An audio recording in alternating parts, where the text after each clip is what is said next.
José es una de las tantas cordobesas que están sin empleo, pero observen estas cifras que tienen que ver con el último año, de diciembre de 2023 a diciembre de 2024, es decir, el primer año de la gestión de Javier Milei como presidente, y el título dice: no solo Milei encendió la motosierra, porque se aguardaban muchos despidos en el sector público, y efectivamente son 51.000 despidos en el último año, pero en el sector privado se registraron 119.000 despidos en la Argentina entre diciembre de 2023 y diciembre de 2024. Esto según datos de la propia Secretaría de Trabajo de la Nación.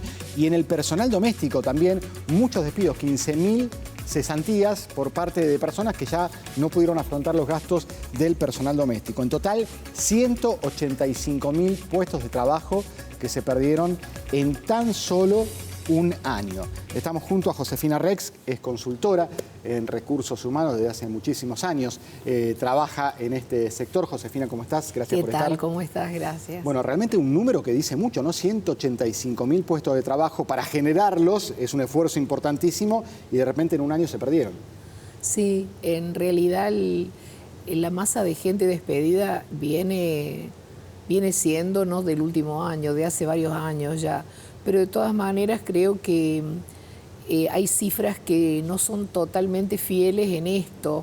Hay mucho empleo informal, hay mucha gente que trabaja en negro, factura como monotributista, les pagan la mitad del sueldo en blanco y la mitad en negro. Entonces, por ahí las cifras se ven un poco distorsionadas porque todo esto no se refleja en los índices oficiales. Es decir, serían más los despidos.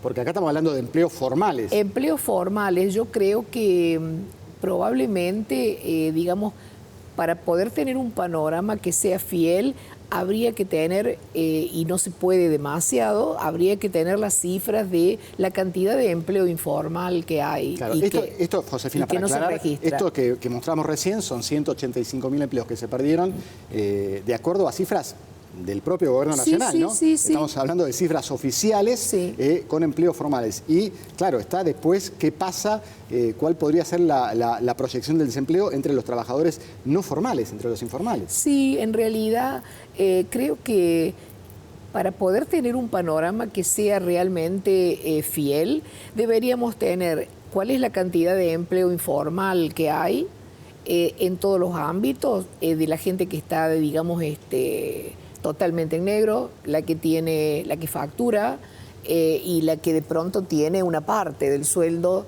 declarado. Y además, estas cifras, que son fieles porque las está dando la Secretaría, más lo que se pierde en el área informal. Y lamentablemente las cifras que tenemos son parciales, de manera que es difícil hacer una evaluación y una síntesis de esto que sea realmente real. ¿Y cómo se reinserta en el mercado laboral tanta cantidad de gente desempleada? Y con más trabajo, eso sería lo ideal.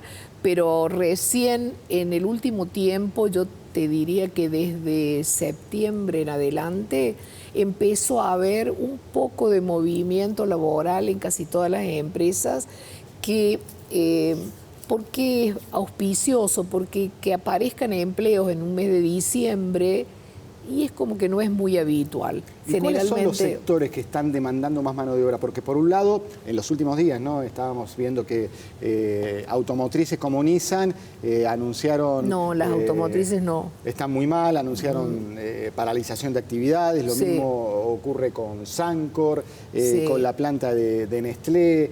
Hoy una jabonera muy conocida de Colonia Carolla también anunció paralizaciones.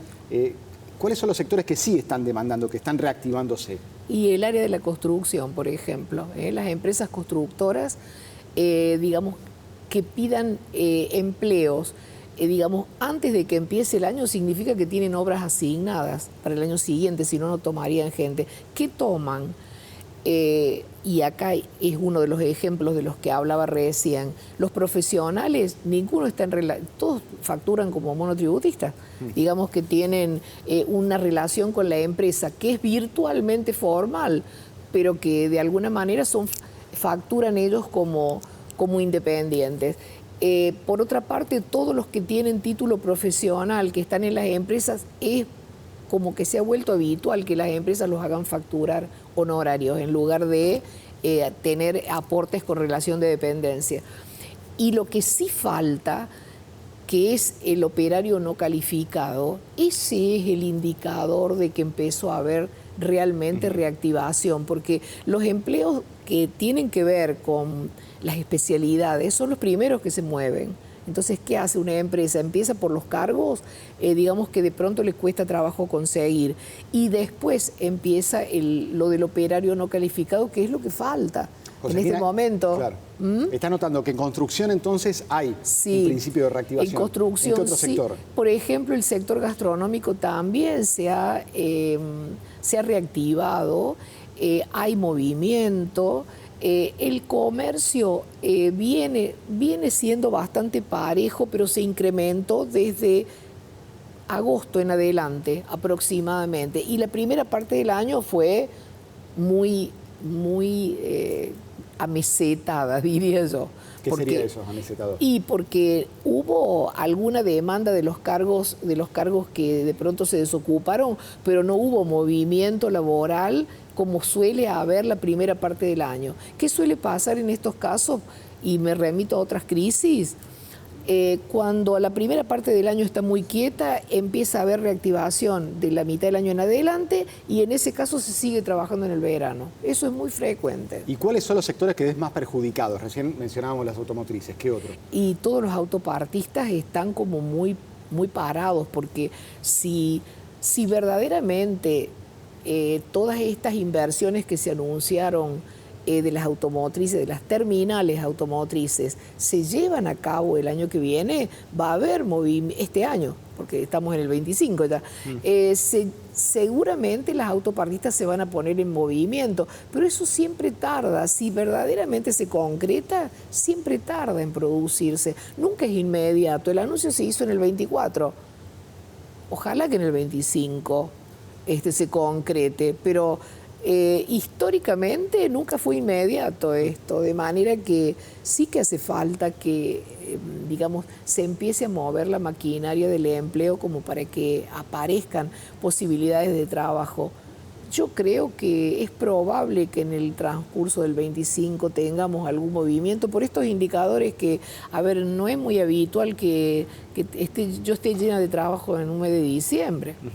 Al contrario, diciembre, enero y febrero suelen ser meses de poco trabajo. Pero bueno, las cifras reales de la gente que se queda sin empleo, no sé hasta qué punto son fieles, porque esto viene pasando. La pandemia dejó un tendal de gente sin trabajo.